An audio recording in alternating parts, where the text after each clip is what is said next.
ബാത്റൂമിൽ കയറുമ്പോൾ ഇടത് കാലിന് പകരം വലത് കാല് വെച്ച് കയറുക, അതൊരു ബർക്കത്തേടാണ്. ബാത്റൂമിൽ കയറുമ്പോൾ ഏത് കാല് വെക്കണം? ഇടത് കാല് വെക്കണം. ചിലപ്പോൾ നമ്മൾ ഈ ടോയ്ലറ്റ് ആവശ്യത്തിന് പോവുകയാണെങ്കിൽ ഇടത് കാല് വെച്ച് കയറും. കുളിക്കാൻ പോവുകയാണെങ്കിൽ അതൊക്കെ മറക്കും, നമ്മൾ വലത്തേക്കാല് വെച്ച് കയറും.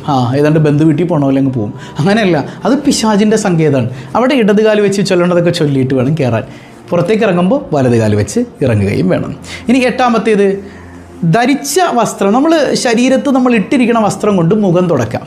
പലപ്പോഴും സഹോദരിമാരാകട്ടെ പുരുഷന്മാരാകട്ടെ, പുരുഷന്മാർക്കുണ്ടത് എവിടെയെങ്കിലുമൊക്കെ പരിപാടി ചെയ്യുമ്പോഴത്തേക്ക് കൊടുത്തേക്കണം മുണ്ട് ഇങ്ങനെ പൊക്കിയിട്ട് മുഖം അങ്ങനെ തുടക്കും. കാരണവന്മാർക്കും ഉണ്ട്, ഇപ്പോൾ ട്രെൻഡി പിള്ളേർക്കും ഉണ്ട്. ഒരിക്കലും അങ്ങനെ ചെയ്യാൻ പാടില്ല. അതുപോലെ തന്നെ സഹോദരിമാരോട് പറയട്ടെ, നിങ്ങൾ കിച്ചണിൽ ജോലി ചെയ്യുമ്പോൾ ഈ പെട്ടെന്ന് വിയർപ്പ് വരികയാണെങ്കിൽ ഇങ്ങനെയൊക്കെ അങ്ങോട്ട് തുടക്കേണ്ട ഒരു സ്വഭാവമുണ്ട്. ഒരിക്കലും അങ്ങനെ തുടക്കാൻ പാടില്ല. അതായത് ധരിച്ചിരിക്കുന്ന വസ്ത്രം കൊണ്ട് മുഖം തുടച്ചാൽ അത് ദാരിദ്ര്യത്തിന് നിമിത്തമാണെന്ന് ഇമാമിങ്ങൾ അവരുടെ കിതാബുകൾ രേഖപ്പെടുത്തുന്നുണ്ട്. വെറുതെ അങ്ങനെ അങ്ങോട്ട് എഴുതി വെക്കൂലല്ലോ. അള്ളാഹുവിൻ്റെ ഔലിയാക്കൾ ഇമ്മച്ചുകളല്ലേ രേഖപ്പെടുത്തി വെക്കണത്.